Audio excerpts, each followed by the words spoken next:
We understand that this is anxiety-provoking for women who are pregnant and their families.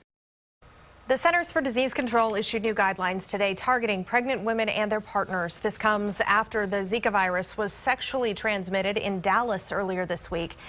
Now they have found viral particles of the virus can also be found in blood, saliva, and urine. And that means there are more ways for people to get infected from a Zika-carrying partner. KXAN's David Scott reports that is prompting sperm and blood banks to take new precautions. Well, the most likely way to get Zika is from the mosquito bite. Sperm and blood donations have their risks. And here's the catch. There is no commercial test right now to determine if that semen or blood is carrying the virus. We know that a Dallas patient got Zika after sex with a traveler to Venezuela. U.S. fertility associations have not issued any sweeping restrictions yet, but individual sperm banks are turning away donors who traveled to Latin America in the past month. Same with blood. The Red Cross has issued guidelines. No donations accepted from travelers to risk areas the past 28 days. Friday, the Blood and Tissue Center of Central Texas, Austin's primary blood bank, followed suit.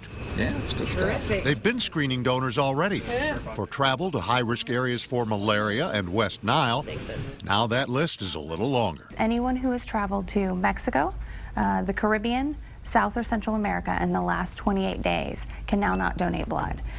They can donate blood 4 weeks or 28 days from the date of their return. Blood Center isn't sure what kind of a hit, if any, they'll take with these new restrictions on donors. They just believe they've got to do what they've got to do. The Blood Center needs 200 donors a day to keep up with demand. They especially rely on regulars, like Chip Kidd, who over the years has donated 18.5 gallons of platelets, a pint at a time. They're always in need because the shelf life of platelets is only 5 days. So they need to replenish their stock every 5 days. So there most likely will be a drop-off, but there's always a drop-off. There's always an immediate need. Now, the transmission of Zika through sex is considered rare, but still, maybe it's yet another reason to consider condoms. The virus remains alive in blood for about a week. They're not sure about semen, but they think it may be a little bit longer than that. And remember, only 20% of the people with Zika show any symptoms at all. David Scott, KXAN News. The CDC has issued travel warnings to more than a dozen countries, mostly in South and Central America. The biggest worry we have all been hearing about, the threat of potential birth defects to unborn children if their mothers are infected. It's a lot to be concerned about. There's a whole laundry list of things to do and not do when you're pregnant. And then obviously there's new stuff going on like Zika virus that makes you more concerned because it's not the normal stuff that's going on.